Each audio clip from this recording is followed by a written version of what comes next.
Selamat datang dan kembali lagi di channel kita, tempat kita membedah tuntas pertarungan taktis para raksasa Eropa dengan kesoktahuan gua.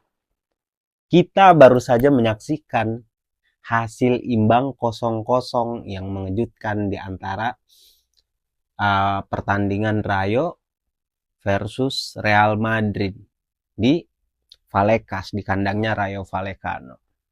Dan ini adalah hasil imbang pertama bagi pasukan Xabi Alonso, yaitu Real Madrid di musim ini. Dan terjadi di markas Rayo yang selalu sulit. Fakta kunci yaitu Real Madrid itu mendominasi position ball, yaitu 54%. Tetapi Rayo Vallecano itu mampu melepaskan 13 tembakan. Bukti bahwa kalau Rayo itu tidak hanya bertahan, bro, tetapi juga berani menekan tinggi dan mengancam. Begitu. Oke, kita akan bedah tuntas. Fokus pada bentrokan taktik antara position Real Madrid dan pressing intensnya Rayo Vallecano. Nah, yang pertama yaitu pressing tinggi Rayo dan pembatasan kreativitas sentral. Kita bakalan bedah itu. Yang kedua itu masterclass pertahanan Ratiu ya, yang mengunci Vinicius dan isolasi bintang Madrid. Nah, yang ketiga yaitu frustasi Real Madrid, Sodfriend tanpa ancaman nyata. Dan yang terakhir yaitu respon taktis Alonso yang terlambat menurut gua. Oke, siap kita membedah kebuntuan. Oke, mari kita mulai. Nah, kunci dari hasil 0-0 ini itu adalah game plan cerdas Rayo Vallecano di bawah asuhannya si Inigo Perez yang tidak memilih low block pasif, tetapi pressing tinggi yang energik ya kan, dan yang menantang Madrid dalam perebutan position. Strategi Rayo yaitu menciptakan kebisingan taktis ya kan, kebisingan taktis yaitu dengan position yang mencapai 45% ya. Nah, Rayo itu menggunakan formasi 4-2-3-1 ya kan. Mereka untuk apa? Ya untuk main marking kreator. Rayo itu menugaskan gelandang dan winger mereka untuk menempel ketat kreator utama Madrid di tengah lapangan, terutama pada Arda Güler dan Bellingham, Jude Bellingham begitu. Güler yang hampir mencetak gol di menit-menit awal, menit 3 kalau nggak salah, itu segera dikepung, membatasi waktu dan ruangnya untuk melepaskan tembakan atau umpan kunci gitu. Nah, duo gelandang Rayo Vallecano secara efektif itu memutus jalur pressing vertikal ke Camavinga atau Arda Güler. Ini memaksa center back Madrid, Asensio dan Hudson, untuk membawa bola jauh ke depan atau mengalirkan ke fullback begitu. Rayo tidak membiarkan Madrid itu nyaman dalam build up di area pertahanan mereka sendiri. Nah, ya kan? Setiap center back Madrid menerima bola, Rayo akan segera melancarkan pressing ketat, menghasilkan turnover yang memberikan mereka itu peluang untuk melancarkan serangan balik terbukti. Ya kan? Dan dia terbukti dari 13 tembakan yang mereka lepaskan itulah. Begitu. Filosofi Xabi Alonso yang mengandalkan control position itu terbukti dari 54% ya kan, gagal diterapkan secara efisien. Dan Madrid itu terlihat kekurangan ritme di tengah lapangan karena pressing Rayo yang intens. Nah, umpan-umpan Güler atau Bellingham itu sering terputus, bro. Membuat Real Madrid itu frustasi dan kelelahan dalam mencoba memindahkan bola dari satu sisi ke sisi yang lainnya. Nah, Rayo itu berhasil membuat Madrid bermain sesuai dengan intensitas home team mereka. ya kan? Di sini di pertandingan kali ini yang sering memegang bola itu kebanyakan Vinicius. Ya walaupun tidak terlalu berarti Vinicius membawa bola, sering kena juga sama pemain Rayo Vallecano itu begitu. Karena emang Rayo itu adalah klub yang menurut gua kalau melawan klub-klub besar seperti Barca, ATM, dia bakal bergebu-gebu. Dia menjadi tiba-tiba menjadi PSG lah ya. Dia solid, dia bagus kalau melawan klub-klub besar. Lawan Barca aja dia bisa menahan imbang 1-1 di kandangnya Rayo juga. Dan sekarang dia membuktikan juga melawan Madrid, yaitu dengan skor 0-0. Dan itu bukti kalau Rayo berhadapan dengan klub-klub besar lainnya itu bisa menahan imbang. Ya walaupun tahan imbang ya. Tapi itu suatu suatu apresiasi, suatu kebagusan, suatu keharusan. Ya, intinya tidak kalah aja dulu gitu mungkin. Meskipun Rayo pressing tinggi, kunci gawang mereka itu tidak kebobolan. Ini adalah disiplin luar biasa di garis pertahanan dan kinerja individu yang gemilang gitu. Vinicius Jr. Junior itu tetap menjadi ancaman utama.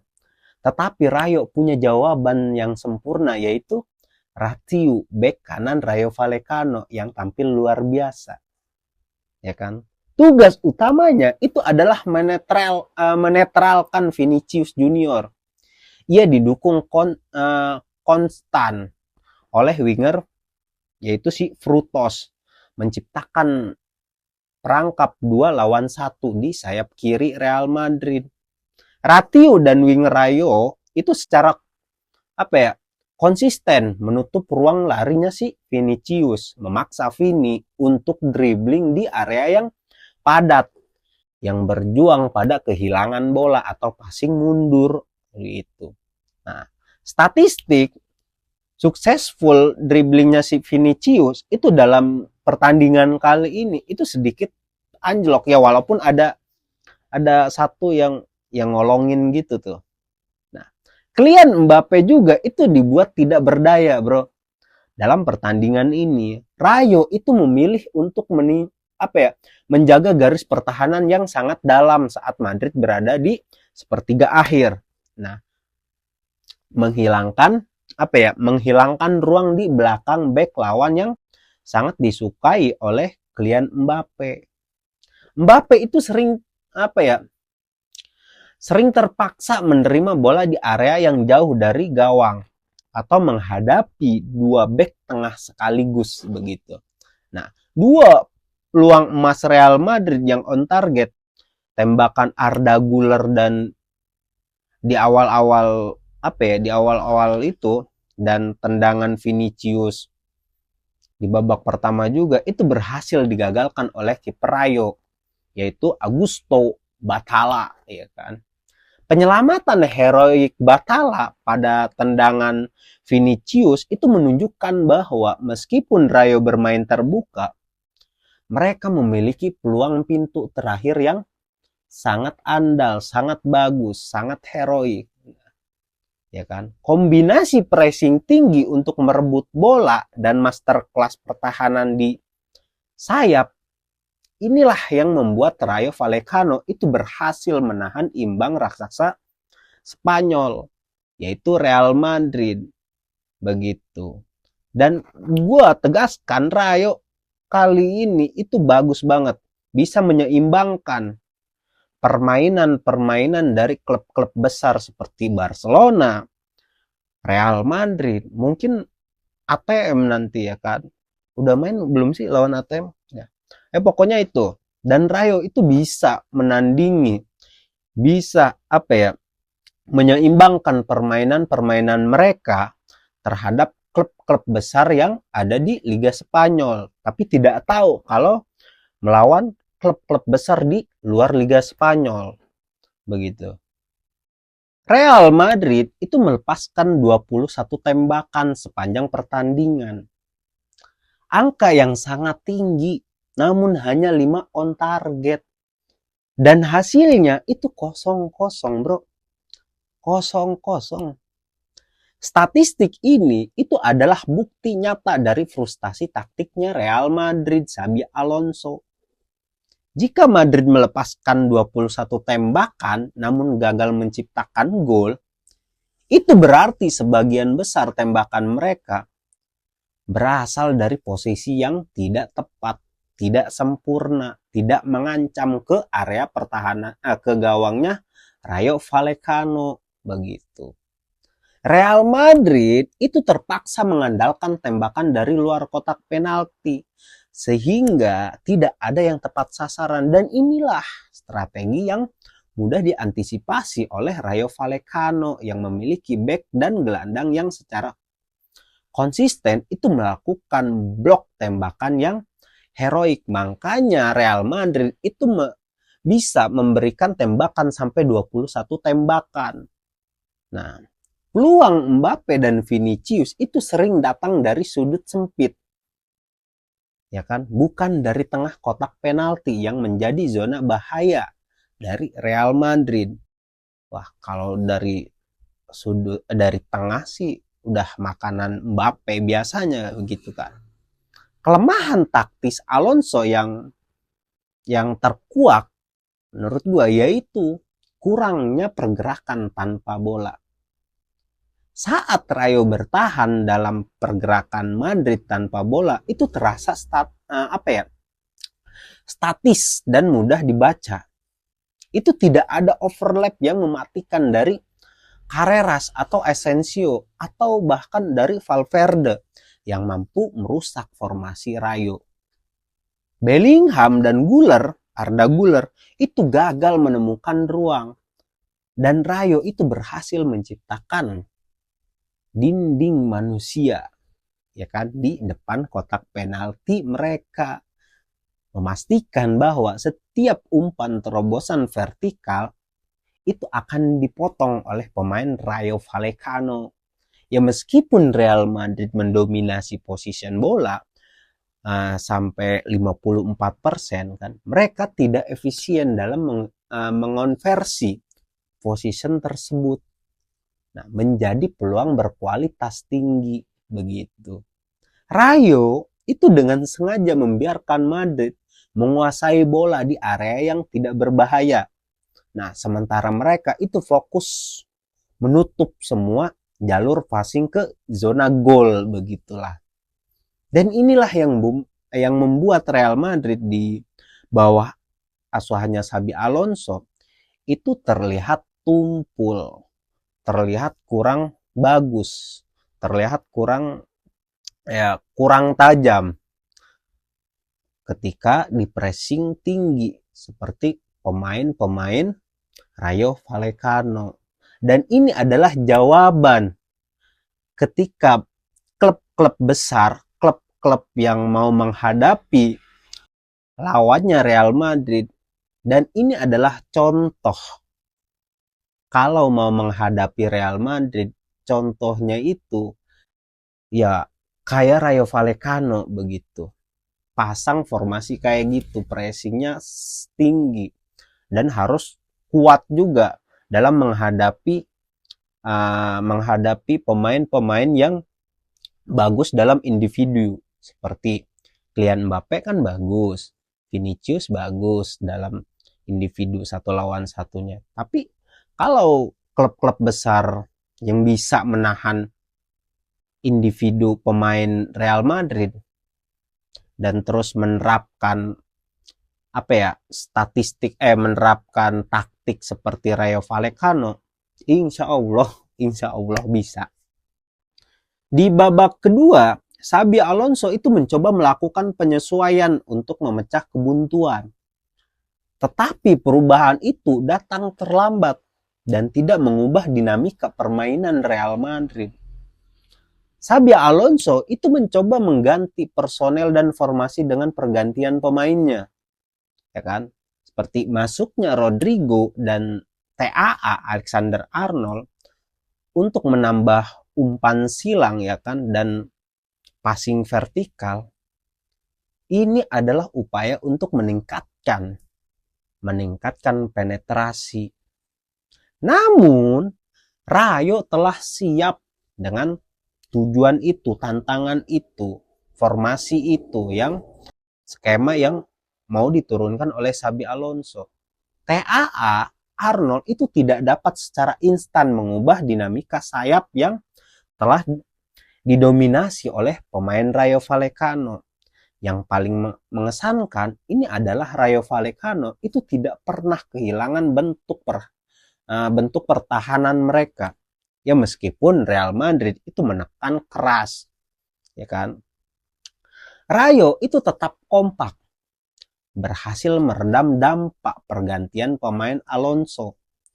Mereka menunjukkan stamina dan kedisiplinannya, ya kan, yang luar biasa hingga peluit akhir dibunyikan, peluit panjang dibunyikan, begitu. Nah, hasil 0-0 ini, 0-0 ini adalah kemenangan besar bagi Rayo Vallecano dan menjadi peringatan keras bagi Real Madrid di musim ini, musim 2025-2026. Rayo Vallecano itu membuktikan bahwa mereka mampu menandingi position Real Madrid 54% dan menekan balik, menciptakan peluang yang sama berbahaya, bro. Begitu. Rayo itu sukses total dalam mengisolasi Kylian Mbappe dan ya Vinicius mungkin ya, melalui double timing yang terorganisir begitu. Ini suatu taktik yang sangat yang akan ditiru oleh tim La Liga lainnya ketika menghadapi Real Madrid. Real Madrid di bawah asuhannya Xabi Alonso itu harus mencari solusi yang lebih kreatif dan dinamis untuk memecahkan pertahanan yang disiplin dan agresif, terutama di Vallecas yang selalu sulit, ya kan. Kegagalan mencetak gol setelah 21 tembakan ini adalah PR besar bagi Xabi Alonso untuk memecahkan kebuntuan, untuk bisa bisa menciptakan gol ketika melawan back-back yang disiplin, pemain-pemain yang sangat disiplin. Contohnya seperti Rayo Vallecano begitu. Ya, mungkin itu aja bedah kita kali ini. Jangan lupa komen pendapat kalian gimana, apa aja dah yang mau kalian komenin, dan jangan lupa like video ini, dan jangan lupa juga subscribe channel ini biar gua lebih semangat untuk membuat konten-konten lainnya, konten-konten bedah lainnya dengan kesengetahuan gua. Nah, kalau kalian subscribe sehingga subscribe gua naik, gua bakal lebih semangat membuat konten-kontennya. Nah, kalau gue stuck di situ-situ aja, otomatis gue tidak semangat buat bikin konten gitu. Ya, mungkin itu aja dah. Jangan lupa subscribe, karena subscribe kalian itu membantu gue untuk lebih semangat lagi membuat kontennya ya. Oke, selamat beraktivitas.